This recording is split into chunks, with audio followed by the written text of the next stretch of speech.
నువ్వు 3 నెలల నుంచి వడ్డీ కట్టలేదు, నువ్వైతే 6 నెలలైంది. ఎందుకు ఏంది అని కారణం అడగట్లేదు. నాకు సాయంత్రంలోగా అసలు వడ్డీ కడతారా, వడ్డీ మాత్రమే కడతారా తెలుసుకోండి. లేదంటే ఇవి మీ ఇంటి పత్రాలు. ఇల్లు ఖాళీ చేసి నాకు అప్పచెప్పండి. వెళ్ళండి. అయ్యా, ఇల్లు రాసిస్తారా, అప్పు కడతారా? వడ్డీ మాత్రం సాయంత్రంలోగా కడతాను సార్. చూస్తాను, వెళ్ళండి. సార్, ఎవరో ఒక అమ్మాయి వచ్చారు, రమ్మంటారా? రమ్మను. అలాగే సార్.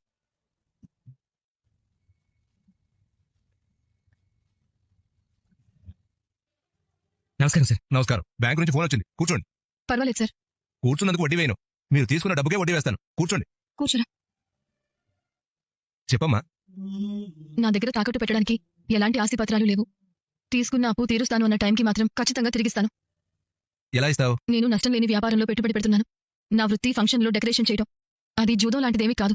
ఇవాళ పెట్టుబడి పెడితే రేపు లాభం వస్తుంది, అంచేత ఆలస్యం కూడా కాదు. కాబట్టి అంత ధైర్యంగా అప్పడగడానికి వచ్చాను. మేము సాధారణ కుటుంబంలో పుట్టాం. నేనొక మూల పూలమ్మితే వచ్చే ₹1 లాభానికే పొంగిపోయే స్థాయి నుంచి పెళ్లిళ్లకు, గుళ్లకు పూలమాలలు అందించే స్థాయికొచ్చాను. ఇప్పుడు ఫంక్షన్లకు డెకరేషన్ చేయడం మొదలుపెట్టాను. 10 లక్షల ఆర్డర్ వచ్చింది. పెట్టుబడికి డబ్బు లేదు, కానీ ఆర్డర్ పోగొట్టుకోలేను. మరి ఆర్డర్ ఇచ్చిన వాళ్ళు అడ్వాన్స్ ఇవ్వలేదా? 1,00,000 మాత్రమే ఇచ్చారు. అది సరిపోదు, ఇంకా 8 లక్షల పైనే అవసరమవుతుంది. తాకట్టు కోసం ఏమీ తీసుకురాలేదా? ఏమీ లేదు. ఏమీ లేకుండా ఎలా నమ్మి అంత డబ్బు అప్పిస్తాం? మీ దగ్గరికి పంపిన ఆయన మీ గురించి చెప్పారు. ఆ ధైర్యంతోనే వచ్చాను. డెకరేషన్ పూర్తి చేశాక మిగతా 9 లక్షలు ఇస్తామని చెప్పారు. ఇవ్వగానే మీ దగ్గరకు వచ్చి తీసుకునే డబ్బు వడ్డీతో సహా తిరిగిచ్చేస్తాను. ఒక ఆడపిల్ల ఒక మూల మల్లెపూలమ్మి ₹1 లాభం వచ్చిందని సంబరపడే స్థాయి నుంచి 10 లక్షల ఆర్డర్ తీసుకునే స్థాయి దాకా ప్రయాణం చేయడం చాలా చాలా గొప్ప విషయం. ఆ స్థాయి నుంచి ఈ స్థాయికి రావడానికి ఎంత కష్టపడి ఉంటావో అర్థమైంది. ఇలా అంచెలంచెలుగా ఎదగాలనుకోవడం నిజంగా గొప్ప విషయం. నిన్ను అభినందిస్తున్నాను. అవును, ఈ కుర్రాడెవరు? నా తమ్ముడు శివ. డిగ్రీ చదువుతూ పార్ట్ టైం ఫుడ్ డెలివరీ చేస్తున్నాను. మా అమ్మ కూడా ఈ పూలను నమ్ముకునే మమ్మల్ని పెంచింది. బాగా చదువుకుని మీ అమ్మని బాగా చూసుకో బాబు. ఒక్క నిమిషం ఉండమ్మా.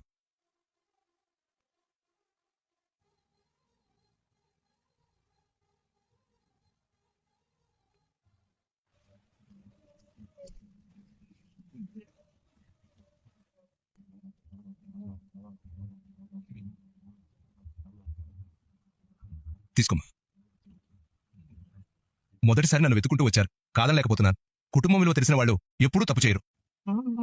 ఆ విలువ తెలియని వాళ్లే కుటుంబానికి దూరం అవుతూ ఉంటారు. నేను లగ్జరీ కోసం అప్పు చేసే వాళ్ళకి డబ్బు ఇవ్వను. జీవితంలో కష్టపడి ఎదగాలనుకునే వాళ్ళకి మాత్రమే అప్పిస్తాను. మీరు అలా అనుకోవడం నిజంగా మా అదృష్టం సార్. ఇదిగో, ఇచ్చేటప్పుడు నేను దేవుళ్ళనే ఉంటాను, వసూలు చేసేటప్పుడు మాత్రం రాక్షసులా మారకుండా చూసుకోండి.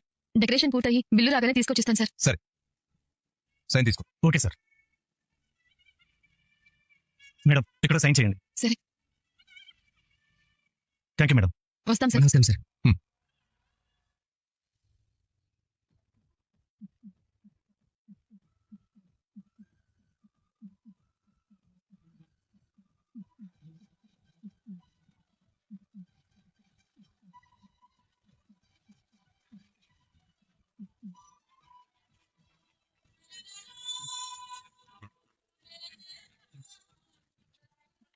మీనా, నువ్వు ఊహించిన దానికంటే బాగా వచ్చిందా? అవునక్క, 10 రెట్లు బాగా వచ్చింది. నువ్వు అందరిలాగా ఆలోచించవు, కొత్తగా ఆలోచిస్తావు, అందుకే బాగొస్తుంది. దీని వెనక నీ కష్టమే కనిపిస్తుంది. మరి మీరు చేసిందేంటి? అది కష్టమే కదక్క. మీరిద్దరూ తలో చేయి వేస్తేనే ఇలాంటి ఫలితం వచ్చింది. దీని నుంచి నీకు ఇంకా పెద్ద పెద్ద ఆర్డర్లు వస్తాయి.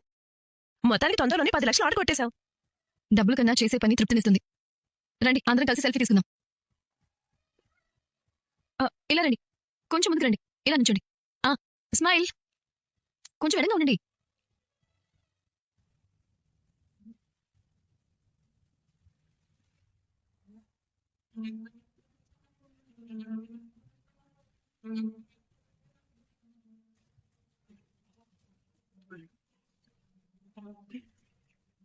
మేడం చూపించాలి. మేడం మేడం మేడం ఒక నిమిషం అండి. మేడం, ఆ మీనా డెకరేషన్ అదగొట్టేసి మేడం, చూడండి. క్లయింట్ చాలా సంతోషపడతాడు. పేరు మీనా కోసం కదా మేడం. వెళ్ళి క్లయింట్కి మీనా గురించి చెప్పు. మీనా ఎవరు అంటాడు. అదేంటి మేడం? క్లయింట్ దృష్టిలో ఆర్డర్ నాది, కానీ అక్కడ పనిచేసే వాళ్ళలో మీనా కూడా ఒక కూలి. అంతే. కానీ అంత బాగా చేసింది కదా మేడం. అవునా? అవును మేడం, మనం కూడా ఎప్పుడు అంత బాగా చేయలేదు మేడం. చూడు, ఇంకొకరి పనిని మెచ్చుకున్నా, నా పనిని తక్కువ చేసినా నీ అంతిమ యాత్రలో పూలతో నేనే డెకరేషన్ చేయిస్తాను. అర్థమైందా? పూలు ఫ్రీగా వస్తాయని ఎవరైనా అంతిమయాత్ర ఒప్పుకుంటారా మేడం? తెలుసు కదా. నోరు మూసుకుని జరిగేది చూస్తూ ఉండు.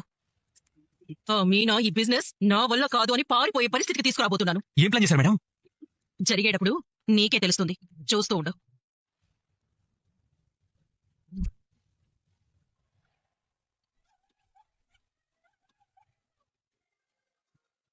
మీనా? పోగంపా, పని అయిపోయిందా? అయిపోయిందండి, మీరు కూడా చూడండి.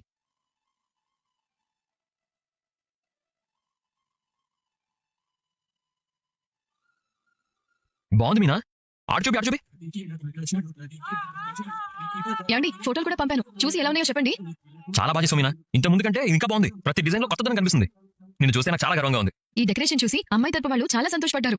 స్టార్ హోటల్లో చేసినట్టుంది అన్నారు. నాకు మంచి భవిష్యత్తు ఉందని కూడా చెప్పారు. అది విన్న తర్వాత నా కష్టమంతా మర్చిపోయానండి. అయితే నేను బాగా మెచ్చుకున్నాను అనమాట. కానీ ఆనందం నీ పక్కన నుండి చూడలేకపోయానే. మీరు ఇక్కడ లేకపోవడం ఒకటే నాకు బాధగా ఉంది. మీరుంటే ఇంకా ధైర్యంగా చేసేదాన్ని. నేనుంటే ఏదో ఒకటి చేసి డెకరేషన్ చెడగొట్టేవాడిని. ఊరుకోండి, మీరు నా పక్కనుంటే నేను ఇంకా బాగా పనిచేస్తాను. మనం చేసిన పని మనకి నచ్చడం కంటే ఎవరి కోసం అయితే చేసామో వాళ్ళకి నచ్చితే మన కష్టానికి విలువ. రేపు వెళ్ళి మిగతా డబ్బులు తీసుకోవాలి. తీసుకోగానే ముందు ఫైనాన్స్ ఇచ్చేసి. బిజినెస్ లో నమ్మకం చాలా ముఖ్యం. సమయానికి డబ్బులు తిరిగిస్తేనే మన మీద నమ్మకం పెరుగుతుంది. అవునండి, ఆయన కూడా ఎప్పుడైనా అవసరమైతే మళ్ళీ రమ్మన్నారు. డబ్బులు రాగానే ముందు ఆయనకే ఇచ్చేస్తాను. ఇక్కడ కూడా నా ట్రిప్ అయిపోతుంది, వచ్చేస్తాను. నేను ఇక్కడున్న నా ఆలోచనలన్నీ నీ దగ్గరే ఉన్నాయి. ఎక్కడండి? ఎక్కడ? ఏం కనిపించడం లేదే. కామెడీ చేస్తావా? మరి నా ఆలోచనలు కూడా మీ చుట్టూనే తిరుగుతున్నాయి. నేను ట్రిప్ లో ఉన్నానని టెన్షన్ పడకు. చాలా జాగ్రత్తగా డ్రైవింగ్ చేస్తున్నాను. నాకు తెలుసు. అయినా మీ భార్యని కదా, మీరు క్షేమంగా తిరిగి వచ్చేంత వరకు నాకు ఈ కంగారు ఇలానే ఉంటుంది. నువ్వేం భయపడకు, నేను జాగ్రత్తగా తిరిగి వస్తాను. సరే, నాకు నిద్ర వస్తుంది, నేను వెళ్ళి పడుకుంటాను. Good night, sweet dreams. ఏంటి కొత్తగా గుడ్ నైట్ చెప్తున్నారు? ఇక్కడ వీళ్ళు పడుకునే ముందు గుడ్ నైట్ చెప్పుకుంటున్నారు. అందుకే నేను కూడా గుడ్ నైట్ స్వీట్ డ్రీమ్స్ అని చెప్పాను. వాళ్ళు ఇంగ్లీష్ ఎంత బాగా మాట్లాడుతున్నారు చూస్తుంటే నాకు నేర్చుకోవాలనిపిస్తుంది. నేర్చుకోండి, ఇంకా మంచి టిప్పులు వస్తాయి. I learn English fast. అబ్బా, నువ్వు వీడియో కాల్ నవ్వుతుంటే చాలా బాగున్నావు తెలుసా. అంటే ఎదురుగా ఉన్నప్పుడు బాగుండనా? అలా ఏం కాదు, వీడియో కాల్ ఇంత బాగుంటే ఎదురుగా ఉంటే ఇంకెంత బాగుంటావో. మీ మాటల్లో మాత్రం ఎవ్వరూ పోటీ రారు. సరే, ఫోన్ పెట్టేసే ముందు మరి నాకు చిన్న ఇస్తావా? ఏంటి? ముద్దు. గుద్దుతా. నేరుగా కూడా ఇవ్వు, ఫోన్ లో కూడా ఇవ్వు. అంతలే.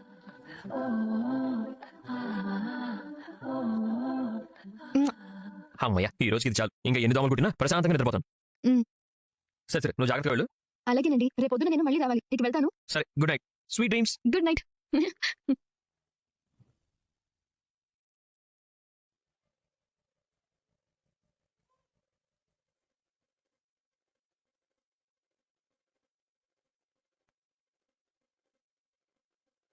హలో మీనా, అంతా పొద్దున్నే క్లీన్ చేసి వచ్చాం మీనా. నేను ఇప్పుడే ఇక్కడికి డబ్బు తీసుకోవడానికి వచ్చానక్క. డబ్బులు తీసుకుని వెంటనే మీ దగ్గరికి వస్తానక్క. ఉంటాను. రామ్మా మీనా, డెకరేషన్ చాలా బాగా వచ్చింది. అందరూ బాగుందన్నారు. కొంతమంది నీ నంబర్ కూడా అడిగారు. మీరు ఇంత పెద్ద ఆర్డర్ నన్ను నమ్మి అప్పచెప్పారు. మీకు మాట రాకూడదని రాత్రి పగలు కష్టపడ్డాం సార్. మంచిదమ్మా, నాకు పనుంది. వస్తాను. సార్, అది ఏమా, ఇంకో పెద్దాడు రాబోతుంది. అది కూడా నీకే ఇప్పిస్తాను. అది కాదు సార్, నా డబ్బులు. డబ్బులా? ఏ డబ్బులు? ఏం డబ్బులు ఇవ్వాలి అంటున్నాడేంటి? నాకు రావాల్సిన 9 లక్షలు సార్. 9 లక్షలా? ఎక్కడివి? ఎక్కడివేంటి సార్, మొత్తం 10 లక్షల ఆర్డర్. మీరిచ్చింది 1 లక్ష మాత్రమే కదా. అడ్వాన్స్ పోను నాకు రావాల్సింది 9 లక్షలు. ఏ డబ్బని కొత్తగా అడుగుతున్నారేంటి? ఏంటమ్మా, నీ తెలివితేటలు నా దగ్గర చూపించాలని చూస్తున్నావా? మొత్తం 10 లక్షలు ముందే ఇచ్చాను కదా.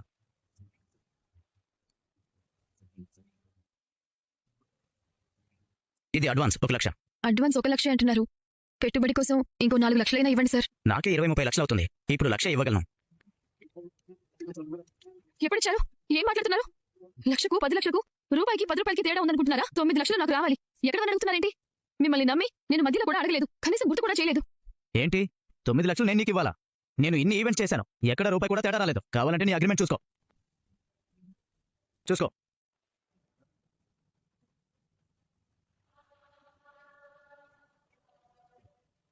రండి సార్, మీరే చెప్పండి. ఈ అగ్రిమెంట్ లో 10 లక్షలు ముట్టినట్టు రాసుకున్నాం. చదివి సంతకం కూడా చేసింది. ఇప్పుడు మళ్ళీ గొడవ చేస్తుంది. నేను 1 లక్ష ఇచ్చానంటుంది. కావాలంటే చూడండి. ఇదేంటమ్మా, 10 లక్షలు ముట్టినట్టు సంతకం చేసావు కదా.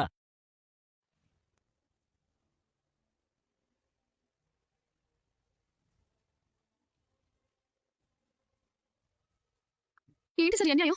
1 లక్షకి ఎన్ని సున్నాలు ఉంటాయో, 10 లక్షలకి ఎన్ని సున్నాలు ఉంటాయో తెలియకుండానే సంతకం చేస్తున్నారా అని 1 లక్ష అని మీ నోటితోనే కదా అన్నారు.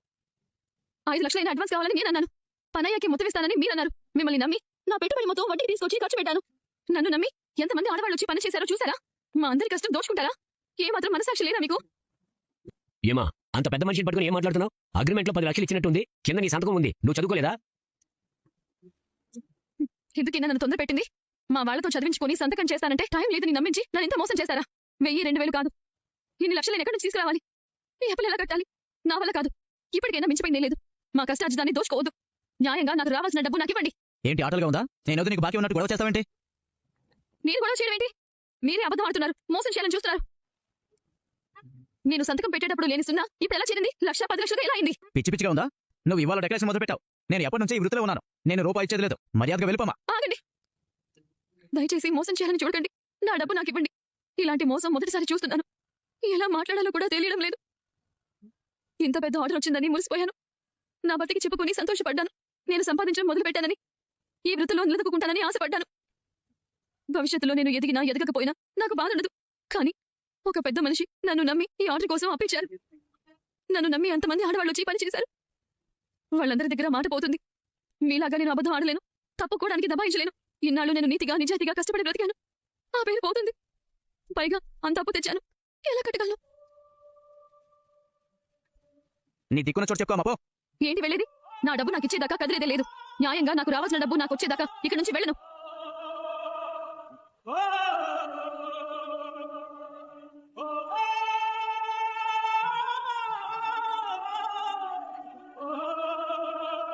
లేదమ్మా, పదండి. లేదు లేదు. రండి, ఇక్కడ గొడవ చేద్దామా? రండి. వదలండి.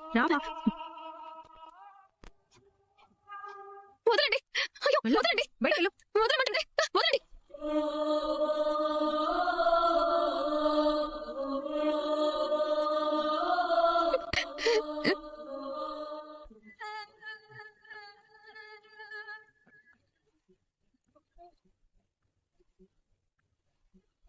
మేడం, ఇదేనా మీ ప్లాన్? చెప్పినట్టే మీ నాన్న ఎక్కడికో తీసుకెళ్లి పడేశారు. ఎవరిని ఎప్పుడు ఎలా దెబ్బ కొట్టాలో నాకు బాగా తెలుసు. ఈ దెబ్బతో మీనా జీవితంలో కోలుకోదు. అప్పులు కూడా తీర్చుకోలేని పరిస్థితికి వచ్చింది. ఈ విషయం బయటికి తెలిస్తే ఇంకెవరు తనకు ఆర్డర్స్ కూడా ఇవ్వరు మేడం. అదే నాకు కావాల్సింది. ముందే నా దగ్గరకొచ్చి కలిసి పని చేయమని అవకాశం ఇచ్చాను. కానీ సొంతంగా ఎదగాలనే గర్వంతో నా మాట వినలేదు. నా కింద పని చేయడానికి ఒప్పుకోలేదు. ఇక నుంచి దాని బతుకు రోడ్డు పక్కన పూలు అమ్ముకోవడమే. మేడం, మీరు చెప్పినట్టే చేశాను మేడం. కానీ ఇంత పెద్ద ప్లాన్ వేసి దెబ్బ కొడతారని మాత్రం నేను ఊహించలేదు మేడం. అదే ఈ చింతామణి స్పెషాలిటీ. మరి ఆ డబ్బు ఏం చేయమంటారు మేడం? ఇప్పటికీ అలాగే ఉంచు. సరైన టైం వచ్చినప్పుడు నేనే చెప్తాను. అప్పుడు తీసుకురా. చాలు మేడం. నెలకి ఇలాంటి 4 పడితే నా జీవితం సెటిల్ అయిపోతుంది మేడం. అందరూ సెటిల్ అవ్వాలంటే ఎవరో ఒకరు కింద పడాలి. బిజినెస్ అంటేనే ఇది. మన దారిలో అడ్డుగా వచ్చిన వాళ్ళని దాటుకుంటూ ముందుకు వెళ్ళాలి. అప్పుడే మనం పైకొస్తాం. మీరున్నారనే ధైర్యం మేడం. ఉంటాను మేడం. ఈ విషయం వెంటనే మాస్టర్కి చెప్పాలి.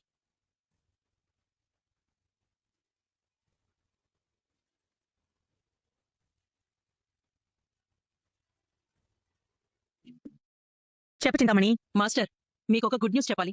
ఏంటి? నువ్వు డాన్స్ ప్లాన్ మొదలు పెడుతున్నావా? ఎటకారం ముందు పుట్టి మీరు తర్వాత పుట్టినట్టున్నారుగా. మీ కోడలికొచ్చిన ఆ 10 లక్షల ఆర్డర్ గుర్తుంది కదా? గుర్తుందా? అప్పటి నుంచి ఇంట్లో అదే హడావిడి. అది సంతోషపడుతుంటే నాకేం చెయ్యాలో అర్థం కావడం లేదు. ఇక నుంచి ఆ ఇంట్లో హడావిడి ఏముండదు. ఎందుకు? మీ ఇంట్లో పెట్టిస్తావా? లేదు, ఆ బిజినెస్ మొత్తం మూతపడిపోయింది. మీనా మళ్ళీ ఆర్డర్ తీసుకునే ధైర్యం చేయదు. నిజంగానా? కాస్త ఓపిక పట్టండి, మీ ఇంటికే వస్తుంది ఏడుస్తూ. ఇప్పుడు నా మనసు వచ్చి చల్లబడింది. ఇప్పుడు రాళ్ళు తిన్న ఆగిపోతాయేమో. ఈ చింతామణితో పెట్టుకుంటే భవిష్యత్ ఎలా ఉంటుందో మీ కోడలికి బాగా అర్థమయ్యేలా చేశాను. మరీ అంత సులభంగా ఓటమి ఒప్పుకోదే. ఏం చేశావు? అది ఇప్పుడే చెప్పే విషయం కాదు. సరైన టైం వచ్చినప్పుడు మీకే తెలుస్తుంది. అయినా మీరింకా మీనాని ఎక్కువగా అంచనా వేస్తున్నారు. మీనా ఒక వర్షం అయితే నేను సముద్రం. ఎంత వర్షం కురిసినా చివరికి ఆ నీళ్లన్నీ వచ్చి నాలోనే కలవాలి. ఈ వ్యాపారంలోకి ఎవరొచ్చినా నాకు పోటీగా అవకాశం నేనివ్వను. అంటే ఇక నిజంగానే దానికి మళ్ళీ డెకరేషన్ ఆర్డర్స్ ఏవి రావా? రావు.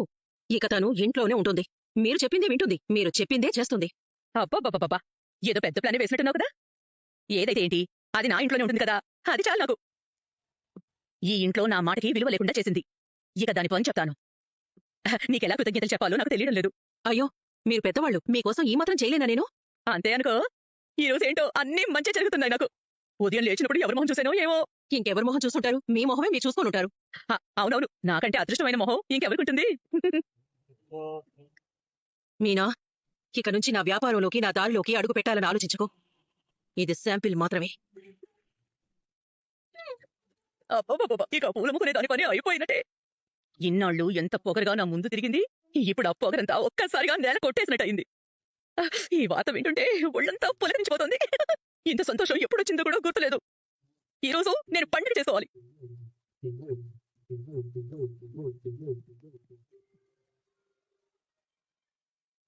చెప్పమ్మా. రవి, ఈ రోజు ఇంట్లో ఎవరు వంట చేయరు. హోటల్ నుంచి వచ్చేటప్పుడు అక్కడ వండినవన్నీ ప్యాక్ చేయించి తీసుకురా. హోటల్లో ఉన్నవా నేనా? ఇంటి దగ్గర ఏమైనా భోజనాలు పెడుతున్నావా? లేదురా, మనకే. అదేంటమ్మా, ఉన్నట్టుండి ఇలా ఎందుకు చెప్తున్నావు? ఈ రోజు నేను చాలా సంతోషంగా ఉన్నాను. అవునా? ఏం జరిగింది? ఎవరైనా అరువుగా డబ్బులు ఇచ్చారా? కాదురా, దానికంటే పెద్ద శుభవార్త ఒకటి వచ్చింది. ఈ రోజు ఇంట్లో పండగ చేసుకోవాలనిపిస్తోంది. అదేంటో మాతో పంచుకుంటే మేము సంతోషపడతాం కదమ్మా. అది నీకు చెప్పాల్సిన విషయం కాదు. ఆ వార్త నాకు మాత్రమే ఆనందాన్ని ఇచ్చే విషయం. ఈ రోజు ఎందుకో కడుపు నిండా తృప్తిగా తినాలనిపిస్తోంది. నువ్వు మాత్రం నేను చెప్పినవన్నీ మర్చిపోకుండా తీసుకురా. అయినా ఇంట్లో మీనా వదిన వంట చేస్తుంది కదమ్మా. ఈ రోజు అది చేసే వంట నాకు వద్దు. నాకు ఈ రోజు మీ హోటల్లో వండినవన్నీ కావాలి. నేను చెప్పినవి నువ్వు తీసుకురావాలి, అంతే. ఇక ఈ విషయం మీద ఇంకో మాట వద్దు. ఏమైంది అమ్మకి? ఇంత హ్యాపీగా ఉంది? ఏమై ఉంటుంది? రవి, ఆర్డర్ సంగతి చూడకుండా ఇక్కడేం చేస్తున్నావు? రవి, ఓకే, కిచెన్ లో ఉండకుండా ఇక్కడేం చేస్తున్నావు? సారీ, నేను అమ్మనుకున్నాను. మీ అమ్మ ఏమైనా ఇక్కడ వెయిటర్ గా వర్క్ చేస్తున్నారా? ఆర్డర్ చెప్పడానికి? కాదు, ఇప్పుడే కాల్ చేసి రెస్టారెంట్ నుంచి ఫుడ్ తెమ్మని చెప్పింది. ఎవరు? మీ మమ్మీయా? అందుకే షాప్ లో థింక్ చేస్తుంటే నువ్వు వచ్చావు, కన్ఫ్యూజ్ అయ్యాను. మీ మమ్మీ లైఫ్ లో ఫస్ట్ టైం రెస్టారెంట్ లో ఉన్న ఐటమ్స్ తెమ్మని చెప్పిందా? ఓ దేవుడా, ఇది ఖచ్చితంగా షాక్ అవ్వాల్సిన విషయమే. ఓన్లీ ఫుడ్ మాత్రమే కాదు, స్వీట్ కూడా కావాలంట. సీట్ కూడానా? అంటే ఏదో ప్రళయం రాబోతుందన్నమాట. అయినా ఇంట్లో మీనా వంట చేస్తుంది కదా. వదిన చేసిన ఫుడ్ వద్దంట. 24 hours మీనాని ఇది వండు అది వండు అని మీనాని రెస్ట్ లేకుండా హోంవర్క్ ఇచ్చే టీచర్ లాగా పని చెప్పేవారు. మీనా చేసే వంట వద్దనన్నారా? Something is wrong. నీకెందుకు అలా అనిపిస్తోంది? లేకపోతే ఏంటవి, ఎప్పుడు ఎవరు హ్యాపీగా ఉన్నారా అని మొహమ్మని పెట్టుకుని చూసే ఆంటీ ఇప్పుడు హ్యాపీగా ఉన్నారంటే ఎవరో బాధపడుతున్నారని అర్థం. మీ అమ్మ గురించి నీ ముందే ఇలా మాట్లాడుతున్నానని తప్పుగా అనుకోకు. ఆంటీని నేను చాలా బాగా అనలైజ్ చేశాను, అందుకే ఇలా చెప్పగలుగుతున్నాను. నాకే కరెక్ట్ అయితే ఇంట్లో బాలు మీనాకి ఏదో సమస్య వచ్చి ఉంటుంది. యాక్చువల్ గా నువ్వు మా అమ్మ గురించి ఇలా అంటే నా కోపం రావాలి, కానీ లాజికల్ గా ఆలోచిస్తే నువ్వు చెప్పిందే నిజం అనిపిస్తోంది. చూద్దాం, ఇంటికెళ్తే గానీ ఏ రీజన్ తెలియదు. అంతే. అయ్యో, ఈ టాపిక్ గురించి వదిలేసి అతను ఇచ్చిన స్పెషల్ ఆర్డర్ త్వరగా ఫినిష్ చేయి. తీసుకురమని చంపుతున్నాడు, త్వరగా వెళ్ళు. వెళ్ళు. సర్లే. ఆంటీ ఎందుకు ఇంత హ్యాపీగా ఉన్నారు? అనిల్, బండి రెడీ చేసుకో, సార్ బయటకు వెళ్ళాలి. ఎవరమ్మా నువ్వు? ఎవరిని కలవాలి? ఓనర్ గారు ఉన్నారా? ఒకసారి కలవాలి. కూర్చోమ్మా, చెప్తాను. కూర్చో. భగవంతుడా, ఈ ఓనర్ గారు నమ్మినా చాలు, నా కష్టం వృధా కాదు. ఓనర్ గారు, నాకు చాలా పెద్ద అన్యాయం జరిగింది. మీరు నాకు న్యాయం చేయాలి. ముందు ప్రశాంతంగా ఉండు. ఏం జరిగిందో చెప్పమ్మా. ఇది నా జీవితంలో వచ్చిన మొదటి పెద్ద ఆర్డర్. ఈ పని కోసం నేను చాలా కలలు కన్నాను. మీ మండపం డెకరేషన్ చేసే అవకాశం వచ్చిందని మా ఇంట్లో అందరూ ఎంత సంతోషపడ్డారో మీకు తెలియదు. మేనేజర్ గారు నన్ను పిలిచి ₹1,00,000 అడ్వాన్స్ ఇచ్చారు. మిగతా డబ్బులు పని పూర్తయ్యాక ఇస్తాను అని చెప్పారు.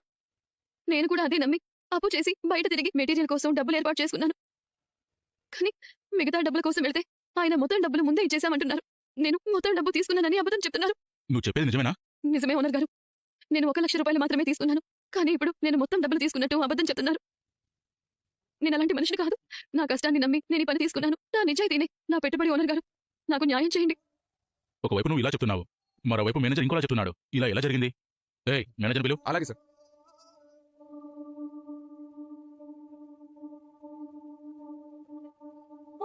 ఏమయ్యా సార్. ఇక్కడ అసలు ఏం జరుగుతుంది? ఈమె చాలా పెద్ద అన్యాయం జరిగిందని చెప్తుంది. నీకు విషయం తెలుసు కదా, జరిగిందేదో పూర్తిగా చెప్పవయ్యా. సార్, నేను కూడా ఇదే విషయాన్ని ఎలా చెప్పాలని ఆలోచిస్తున్నాను. ఈమె కావాలని వచ్చి గొడవ చేస్తోంది. మనం ఇచ్చిన మొత్తం అమౌంట్ తీసుకుని అగ్రిమెంట్ మీద సంతకం కూడా పెట్టింది. ఇప్పుడు మాత్రం డబ్బులు ఇవ్వలేదని చెప్తోంది. అబద్ధం, పూర్తిగా అబద్ధం. నేను ₹1,00,000 మాత్రమే తీసుకున్నాను. ఒక నిమిషం అమ్మా, మీరు మాట్లాడే ముందు నన్ను పూర్తిగా మాట్లాడనివ్వండి. సార్, ఈమె కొత్తగా బిజినెస్ మొదలుపెట్టింది. కష్టపడుతుందని, అవకాశం ఇస్తే పైకి వస్తుందని నమ్మి ఈ ఆర్డర్ ఇచ్చాను సార్. కానీ ఇప్పుడు ఇలా నా మీద నిందలేస్తుందని నేను అసలు అనుకోలేదు సార్. మీరు అబద్ధం చెప్తున్నారు. నేను ₹1,00,000 మాత్రమే తీసుకున్నాను. మిగతా డబ్బులు పని పూర్తయ్యాక ఇస్తామని మీరే చెప్పారు.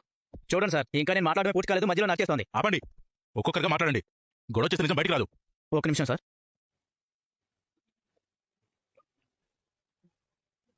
ఇది చూడండి సార్, అగ్రిమెంట్. ఇందులో మొత్తం అమౌంట్ రిసీవ్ చేసుకున్నట్టు ఈమె సంతకం పెట్టింది.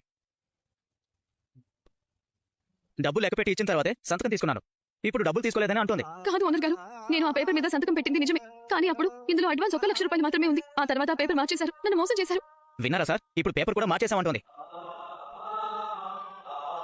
అలా ఎవరైనా మార్చగలరా సార్? ఇదేమి మామూలు కాగితం కాదు, లీగల్ అగ్రిమెంట్. ఇష్టం వచ్చినట్టు మార్చేస్తామా సార్? మీరు మార్చారు.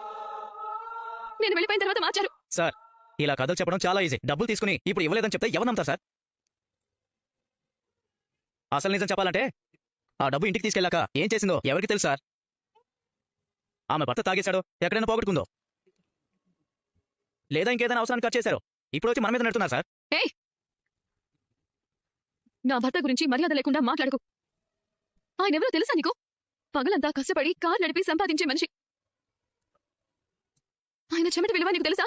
డబ్బులు ఇవ్వకుండా మమ్మల్ని మోసం చేసింది చాలదన్నట్టు ఇప్పుడు ఆయన మీద కూడా నిందలు వేస్తున్నావా? చూసారా సార్ నేనేమీ అనలేదు, సందేహం వచ్చి చెప్పేశాను. చూసారు ఇప్పుడు నన్ను బెదిరిస్తోంది. నిన్ను బెదిరించాల్సిన అవసరం నాకు లేదు. నువ్వు చేసిన మోసమే నిన్ను భయపడుతోంది. చాలమ్మా, ఇది ఇల్లు, మార్కెట్ కాదు. ఎవరు కొంచెం మాట్లాడుతూ అయినా నువ్వేంటయ్యా ఇలాంటి పనులు చింతమాకే కదా ఇస్తావు? ఆమెకి ఇలాంటి డెకరేషన్ పనుల్లో మంచి అనుభవం ఉంది కదా. సార్ నిజం చెప్పాలంటే ఈమె పరిస్థితి చూసి జారిపడి ఆర్డర్ ఇచ్చాను సార్. కొత్త వాళ్ళకి అవకాశం ఇవ్వాలనుకున్నాను సార్, కానీ ఇప్పుడు చూస్తుంటే ఇలా చేస్తుందని కలలో కూడా అనుకోలేదు సార్. బహుశా ఈమెకి ఇలా చేయడం మొదటిసారి కాదేమో సార్. అందుకే నేను ఎప్పుడు చెప్తుంటాను, కొత్త వాళ్ళకి పని ఇచ్చేటప్పుడు 10 సార్లు ఆలోచించాలి. లేకపోతే ఎప్పటిలాగే తెలిసిన వాళ్ళకే ఇవ్వాలి. ఇలాంటి సమస్య రావు కదయ్యా.